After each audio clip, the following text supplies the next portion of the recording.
Articles college Bharatpur, associate professor. आज हम पढ़ेंगे मुद्रा का परिमाण सिद्धांत। मुद्रा के परिमाण सिद्धांत को जानने से पहले हमें मुद्रा का मूल्य का अर्थ समझना होगा। मुद्रा का मूल्य का अर्थ क्या है?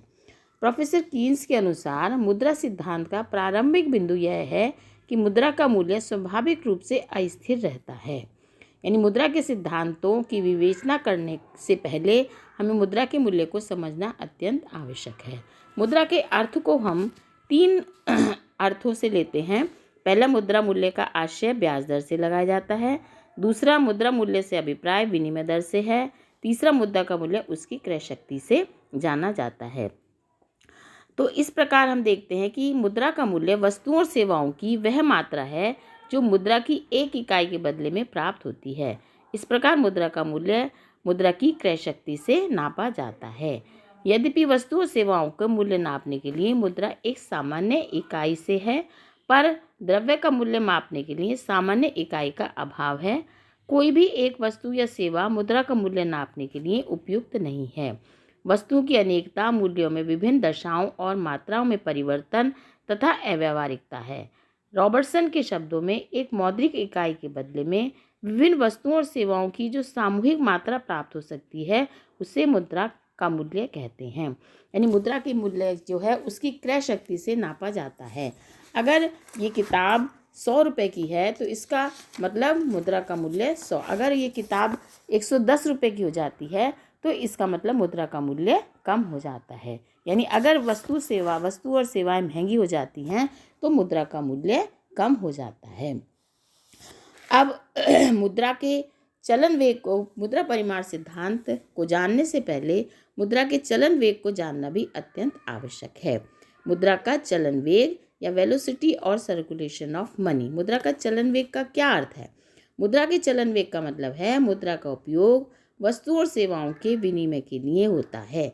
अगर विनिमय के माध्यम के रूप में मुद्रा का हस्तांतरण एक व्यक्ति से दूसरे व्यक्ति को तेजी से होता है तो मुद्रा की एक इकाई ही अनेक इकाइयों का कार्य करती है। इसका अर्थ यह है कि मान लीजिए हम 10 रुपये का नोट कोई ब्रेड खरीदने के लिए देते हैं। अब वो ब्रेड वाला दूध लाता है और वो 10 रुपये का दूध लाता है। 10 रुपये से फिर वो फल खरीदता है और फल वाला कोई और चीज़ खरीदता है। तो इस तरह से वो 10 रुपये का जो है वो नोट पूरे दिन रोटेट होता रहता है, चलता रहता है। तो वो एक व्यक्ति से दूसरे व्यक्ति के हस्तांतरण होता रहता है, एक व्यक्ति से दूसरे व्यक्ति के हाथ में जाता है, तो वो मुद्रा का चलन वेग कहलाता है।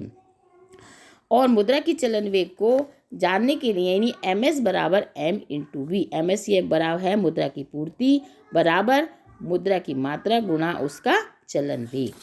अब मुद्रा के चलन वेग को प्रभावित करने वाले बहुत सारे तत्व हैं और मुद्रा के चलन वेग को जानने के लिए निम्न घटकों की ओर भी ध्यान देना चाहिए। पहला, मुद्रा की मात्रा, यानी अन्य बातों के समान रहने पर अगर मुद्रा की कुल मात्रा व्यापार की आवश्यकताओं से कम है तो उपलब्ध इकाइयों का एक ही बार बार प्रयोग होने से मुद्रा की चलन गति बढ़ेगी।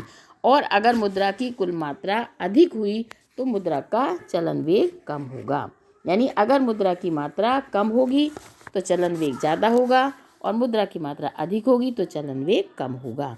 नगद क्रय शक्ति की आदत, अगर नगद क्रय शक्ति की आदत है तो मुद्रा जल्दी जल्दी हस्तांतरित होगी और चलन वेग बढ़ेगा। अगर मुद्रा क्रय विक्रय की आदत नहीं है तो चलन वेग कम होगा।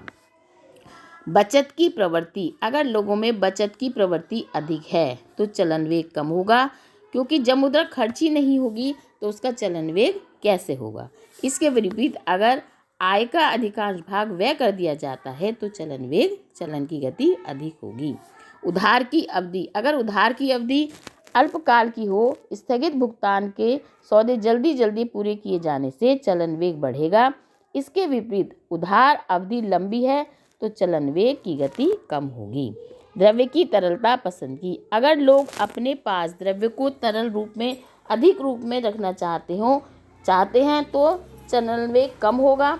और अगर लोग द्रव्य को तरल रूप में रखने की प्रवृत्ति कम है तो चलन वेग बढ़ेगा।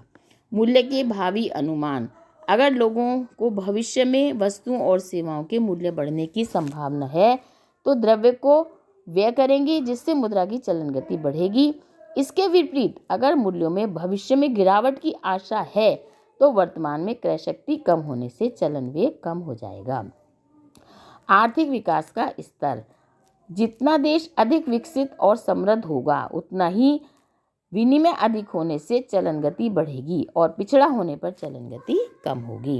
यातायात और संचार साधनों की दशा। व्यापार और उद्योग की प्रगति यातायात साधनों पर बहुत कुछ निर्भर करती है। संचार और यातायात के साधनों के उन्नत होने पर चलन गति अधिक, और यातायात के साधन अगर उन्नत नहीं है, कम है, तो चलन गति कम होगी।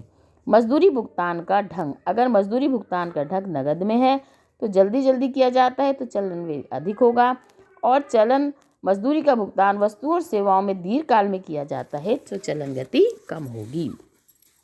जनसंख्या का घनत्व। जनसंख्या जितनी अधिक होगी उतना ही मुद्रा का चलन वेग अधिक गति से होगा, क्योंकि मुद्रा का हस्तांतरण अधिक व्यक्तियों में होगा और जनसंख्या का घनत्व कम होने पर चलन वेग कम होगा। उधार की सुविधा।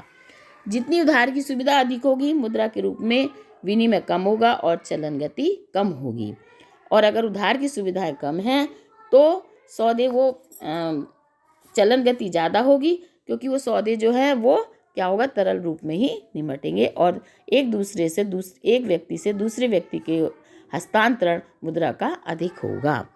राजनीतिक शांति एवं सुरक्षा। अगर राजनीतिक स्थायित्व और शांति है तो मुद्रा की चलन गति धीमी होगी, और अगर अशांति है तो युद्ध की परिस्थितियां हों तो चलन गति बढ़ेगी, और सुरक्षा के अभाव में चलन गति बढ़ेगी।